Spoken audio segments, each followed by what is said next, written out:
This week, pods on wheels, gigs in games, and drones on the beach.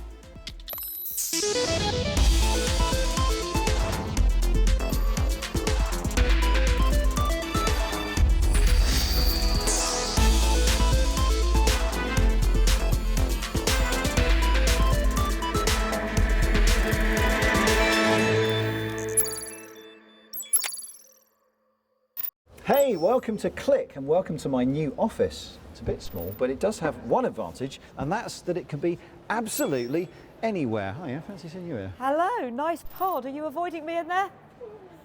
As we start to talk about the future of workspaces post-pandemic, the GoPod is one idea. It could be placed in the middle of an open plan office or a public place like a coffee shop, giving people the opportunity to be able to book a safe and private space. Yeah, this is about a future where people are starting to work partly in offices and partly elsewhere too. This hybrid working that we're hearing so much about. And GoPod want to put these things everywhere so there's always one nearby, because it's all very well working in a cafe, but sometimes you do need to take a private call or have a private meeting. And to do so, you find the nearest pod via the app where you can book it and pay for it. It's fully ventilated, and the company is also trialling using UVC light to kill off any bacteria and viruses between uses. And they're reasonably soundproofed. Sorry, what? I said they're reasonably soundproofed. No idea. Now, this is a one-person pod. There will be 4 and 6 people pods coming too, for when we can all share the same air again. But while we're waiting, Lara has been to see a different type of pod that really does move.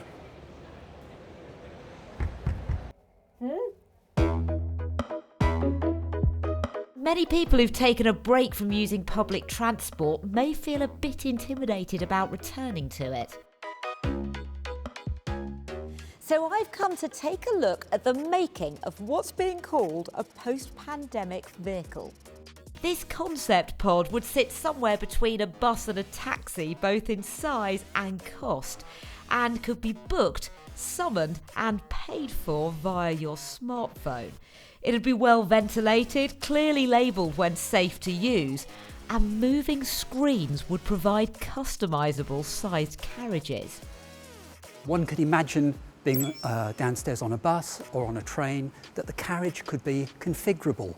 So that's something we're working with manufacturers on, to look at how they can configure vehicles to make them more friendly for multi-people use. And doing it via a mobile phone also means you haven't actually got to touch anything. Exactly right. Obviously a lot of benefits here in the post-COVID world, but is this based around a vehicle that you created before? Pre-COVID, we were still using that user-centred design philosophy. And what were people's issues then? Well, people were more interested in comfort, for example, or motion sickness. In autonomous vehicles, we can program how gently they take off and what sort of acceleration and deceleration they give to the occupant in order to minimise that motion sickness dose and so make that journey more comfortable. But wouldn't it be nice if you just didn't need to travel so far? Yes, and that, my friend, is where working from home might morph into working near home. If the pandemic's left you sick of typing at the kitchen table, then this new local desk booking app could be for you. Norau launched last year, and it lists desks in 350 locations, including co-working spaces, offices and hotels. This is the closest workspace to where I live, and Norau says this is different from the traditional co-working model, where you would rent access to a dedicated co-working space on a longish term contract, maybe month to month. But with this service, buildings can rent out individual spare desks and workers can book for as little as an hour without a contract. They say it's a bit like Airbnb, but for desks. With many office spaces now sitting empty, a service like this could help building owners to monetize underused properties, with the app taking 10% of the fees and also giving users more flexibility in the type of place that they want to work. So whether you're kind of, relatively introverted, you might like a space where it's really quiet and there's not that many people, and that might be more suited to you. Or kind of much more extroverted, wants to go to a super creative space. People now don't need to go to an office space to show that they're working. And while it's mostly being used by individuals, some companies are also using the app to help their employees work remotely too. For example, Sherelle Cassell, former Crystal Palace footballer, now runs her own digital marketing firm. It'll change us massively because we go to London quite a bit, or Birmingham, and we always kind of cram into like a Starbucks or a Nando's. Being in like a small, let's say, coffee shop, signing an NDA, it's just not doable. And so just to be able to jump on the app and be able to book a co-working space is brilliant for us. So who knows, maybe this app will help Sherelle's new team to be as nimble online as her old one was on the pitch.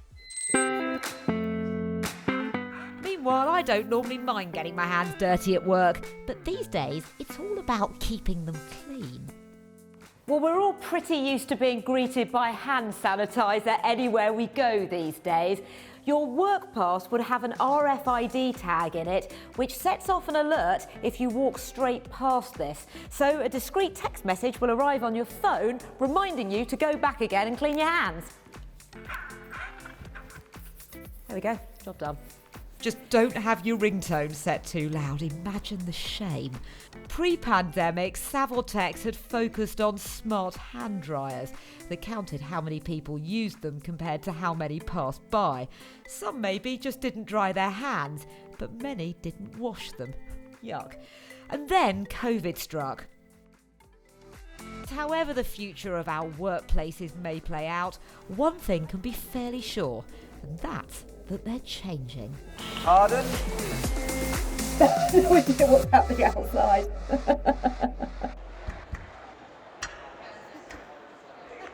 What are you doing? Okay, right now we are smack bang in the middle of Euro 2020. You enjoying it? Yeah, you? I am actually. I like a good shout in front of the TV, and quite frankly, I need that right now. Indeed, but as the excitement heightens, there has also been growing evidence that playing the game may not actually be so good for you, as repeatedly heading the ball could actually long-term lead to head injuries. So Paul Carter's been taking a look at one piece of tech that researchers are using to learn more. The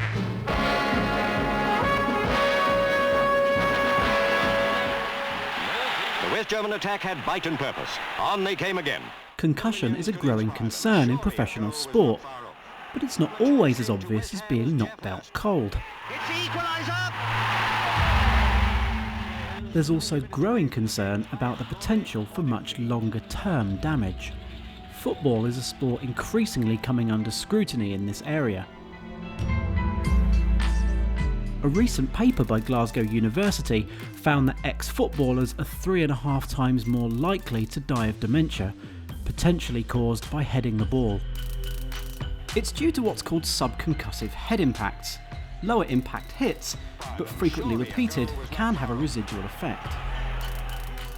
When football players head a ball, we can detect that you get changes in the electrical circuitry. So what you call the subconcussive hits, you are not getting any symptoms. And in many ways, that's more sinister, because you can have these subconcussive hits week in, week out over a number of years and not detect them. The effect is starting to show in the football heroes of the past. 5 out of the 11-man 1966 England Football World Cup winning squad had developed dementia in later life. These kinds of impacts aren't just a concern for seasoned pros. It can affect anyone, professionals, amateurs, and especially children and teenagers. The effects of concussion, subconcussion is far greater in children. You can see it in severe cases. The recovery time is far, far longer. But Edinburgh-based company HIT has come up with a piece of technology they think might help tackle the problem by measuring how much impact an athlete sustains to their head when taking part in sport. I went to their lab at Heriot-Watt University to see their final stages of testing. And what we're doing is we're basically calibrating the accelerometer that's in the back of the head and the HIT device. It gives us a really good indication of kind of how sensitive the accelerometer is, and if we need to maybe alter that, or if it's all good to go. Would that be kind of the equivalent of sort of the impacts that people might be getting in a real world situation, or are you sort of going beyond that? So what we're doing here is we're at the 60 Gs is like our threshold impact. It's what we would, for an adult rugby player or anyone that's not wearing a helmet, that is risky, it's dangerous. We want you to be checked out.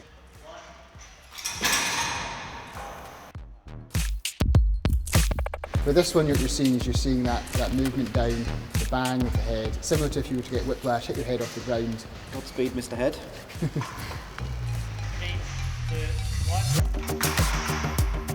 That looks pretty dramatic. So you've got the numbers for that. You've got the numbers there. So you can see the impact. Yeah. So you're seeing we're able to count all of your impacts in a traffic light system. Obviously 9Gs, anything up to 20 at the moment is deemed safe. Amber is when it's getting a bit risky. And then red is we want you to come off and get checked out for any symptoms. 3, 2, 1. Seeing it in a lab brings home how hard these impacts actually are, and how we overlook them in the speed of a game. It's certainly not something I'd want to happen to my head. But to understand how this transfers onto the pitch, we met with some members of the Heriot Watt women's football team who were trying out the device.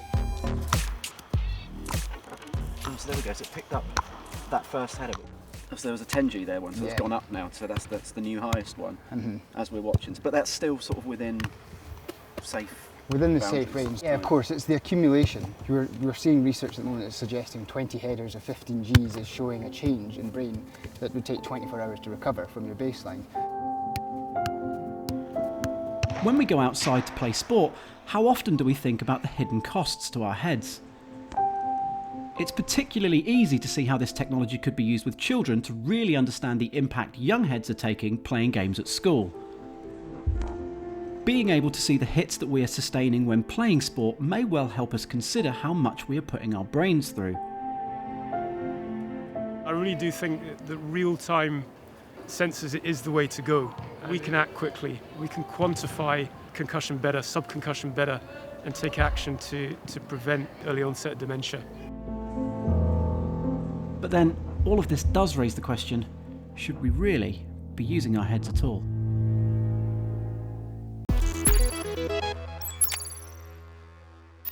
Hello and welcome to the Week in Tech. It was the week that the EU opened an antitrust probe into Google's advertising business.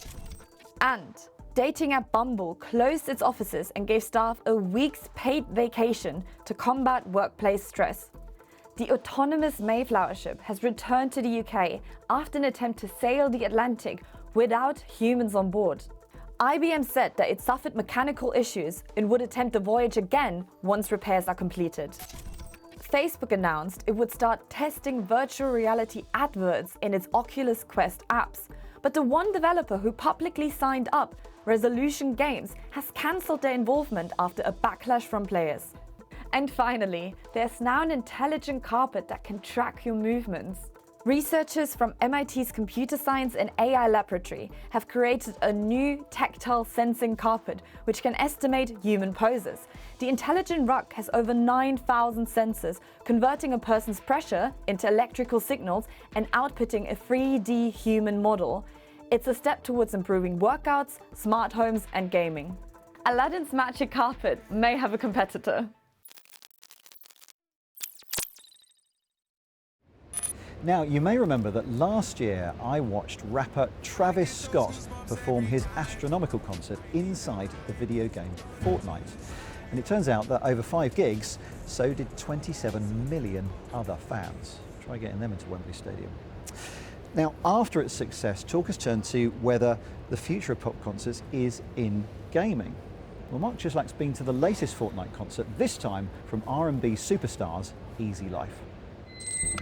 All right, listen up. All of this has been digitally recreated inside the game Fortnite. They've taken a few liberties with some of the interior decor though. The in-game venue has been turned into a virtual playground with different themed interactive rooms. Leicester 5-piece Easy Life's debut album released in May. This is the first time UK artists have appeared in a Fortnite game gig. I knew about the Travis Scott thing before this even happened, and I was like, this is revolutionary, this is the future. Like, our version is like almost completely different in that it's like a real world version of us, but in the gaming world. So it's like this combination of live performance and music video, but within Fortnite the game. So we're like inside a giant fish, we get flushed down the toilet, we like surf through a city. Does the in-game experience allow players and the audience to explore the themes of your album a little bit more than, say, a video stream or straightforward video? We could flesh out all the themes of the album. There's lots of sort of nods towards things that we care about, like climate change and other things within Fortnite that we were able to really expand on. And yeah, so it's super exciting. I can't wait to actually play it. I think it's brilliant. It's never going to replace going to a gig, but it's a lovely extra thing to have. While we wait for live gigs to return to venues like this one, can performances inside video games fill the void left by a lack of live music? It's not just the loss of entertainment and appreciation of live music that we've been missing during the pandemic. The financial hit and lost revenue to the industry as a result of COVID-19 has been significant. It's been devastating for the live music scene. You're talking about an industry that was worth 1.3 billion, and that's been reduced by, I think it's 85%. And also, if you think, we're not short of news on how little musicians earn from streaming services. Most of them made that up through live performance. So that whole industry has just imploded, and it's not had the financial support from the government in the same way that perhaps other industries have. So yeah, it's been devastating. So the effect of the pandemic on the O2 is that overnight the doors were shut. 9 million people a year normally come into this venue. So restaurateurs, bar owners, fans, staff that work here, doors shut. So what's it been like as musicians during the pandemic? Because you've not long had your debut album out. Normally, you would be touring that and playing live, and of course, the entire world is pretty much shut down. Yeah. How many times have we moved a tour over the last 2 years? We've cancelled 2 UK tours, 1 Europe tour, an America tour, a Japanese trip. Yeah, we love cancelling tours now. Usually we release music and just tour it straight away, and we get like that instant gratification of like, oh, people like this. But just releasing music into the world with no sort of road testing of the songs live it's quite daunting. The performance will be available to experience from June the 24th. It will remain in the game world for 3 days before disappearing as the band packs up its virtual tour bus, hopefully preparing for the real thing later this year. That was Mark. Now finally, British summertime has emerged, and for many that may mean wanting to take a trip to the seaside. But sadly, not everybody leaves the beach as they found it. This not only causes an eyesore, but also a problem for wildlife on land and in the sea. Dan Simmons has been taking a look at one high-tech solution to this problem. It's a lovely spot, but last year Bournemouth Beach on England's south coast wasn't left looking at its best. Released from lockdown, record numbers flocked here and many left their rubbish behind. This year, with travel to many foreign holiday destinations off limits or just too much of a risk for some, the British seaside holiday is back in fashion. Our coastal resorts need the visitors. They just don't like what's often left behind. And that's why Bournemouth has decided to embrace technology to fix what's on the floor with the help of an eye in the sky. It's 5 a.m. on a cloudy June morning and Ellie is preparing for takeoff. She's been asked to help Bournemouth, Christchurch and Paul Council fight their battle against litter across the towns and here on their 15-mile stretch of coastline. So what are you up to? So we are flying a drone along the beach, the coastline here. As you can see, we can very rapidly cover in just a few minutes several kilometres of this beach, and we take aerial images, so top-down bird's eye photographs, which are then processed by our software to identify the trash in those photos. So essentially what we're doing is building up a treasure map of trash. And the brilliant thing about this is that the software not only identifies where it is and how many items there are, but also the type of trash it is, the different categories. So whether that's a food container, a drinks bottle, a toothbrush, for example. And we can do this to 47 different categories of litter to over 95% accuracy. And that information is really useful to inform the local council to help improve their litter strategy. Is Bournemouth a special beach in any way? Absolutely. I mean, we know this 14.5 miles of coastline as one of the most beautiful parts of the UK. But from a scientific perspective, or from a litter perspective, what's really interesting about this section of coastline is that it's erosional. So that means that the waves come up and they remove the sand and anything that's left on the sand.